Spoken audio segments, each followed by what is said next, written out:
कह रहा value of Henry's constant KH किससे रिलेट कर रहा है? वो टेम्परेचर से रिलेट कर रहा है KH को। KH है क्या? हमने बात करी थी, एक्सप्रेशन सुनिए ध्यान से। ये KH की बात कर रहा था हेनरीज लॉ में, जिसको हमने बोला था partial pressure equals to KH, और हमने बोला पार्शियल प्रेशर है KH है हेनरीज लॉ कांस्टेंट, और ये काई है, काई को हमने बोला था ये आपका मोल फ्रैक्शन, या हम इसी को बोलते थे सोल्यूबिलिटी हम बोलते थे। तो कह रहा है टेम्परेचर पर किसका क्या इफेक्ट पड़ेगा, टेम्परेचर की हम लोग बात करें तो हमने सिंपल कहा था कि जैसे ही टेम्परेचर इंक्रीज होता है KH की वैल्यू जो है वो डायरेक्टली जो है इन्फ्लुएंस होती है, टेम्परेचर के डायरेक्टली इन्फ्लुएंस है KH।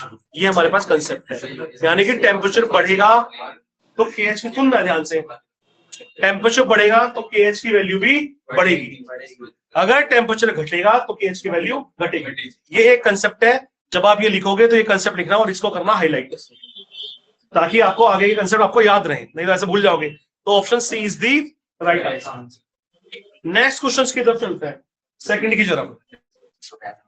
Solubility of gases in liquid, वो किसके बारे में बात कर रहा है? गैस की सोल्युबिलिटी के बारे में बात कर रहा है। गैस की सोल्युबिलिटी किसी लिक्विड के अंदर डिक्रीज विद, कह रहा है डिक्रीज होती है विद राइज इन टेम्परेचर। वो कह रहा है कि वो पूछ रहा है कि जब किसी गैस को आप किसी लिक्विड में डालते हो तो आपने देखा है कि अगर आप डिक्रीज हो जाएगी, अगर आप किसी टेम्परेचर को इंक्रीज करोगे तो सोल्युबिलिटी क्या हो जाएगी? डिक्रीज हो जाएगी।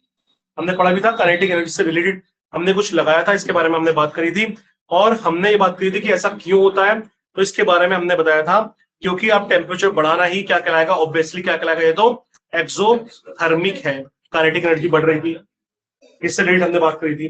तो एंडोथर्मिक तो है नहीं, यानी कि एंडोथर्मिक वाले तो जितने भी हैं आपके सारे के सारे कट हो गए, ये एंडोथर्मिक नहीं, एक्सोथर्मिक है।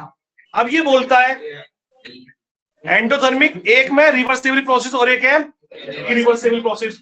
तो आपको ध्यान रखना है गैस की सोल्युबिलिटी लिक्विड में, आप जरा ध्यान से चेक करेंगे, हम लोग बात करें सोल्युबिलिटी के बारे में, किसी गैस को आप डाल रहे हो तो ये जो सोल्युबिलिटी होती है, जब एक बार गैस बाहर निकल गई क्या उसको वापस डाला जा सकता है? टेम्परेचर से डाला जाता, हाँ, आप इंक्रीज कर रहे हो तो घट रही है, डिक्रीज करोगे तो इंक्रीज हो जाएगी। ये प्रोसेस कैसा है आपको याद रखना है, ये रिवर्सिबल प्रोसेस है, ध्यान रखना है। तो B is the right answer, irreversible नहीं है,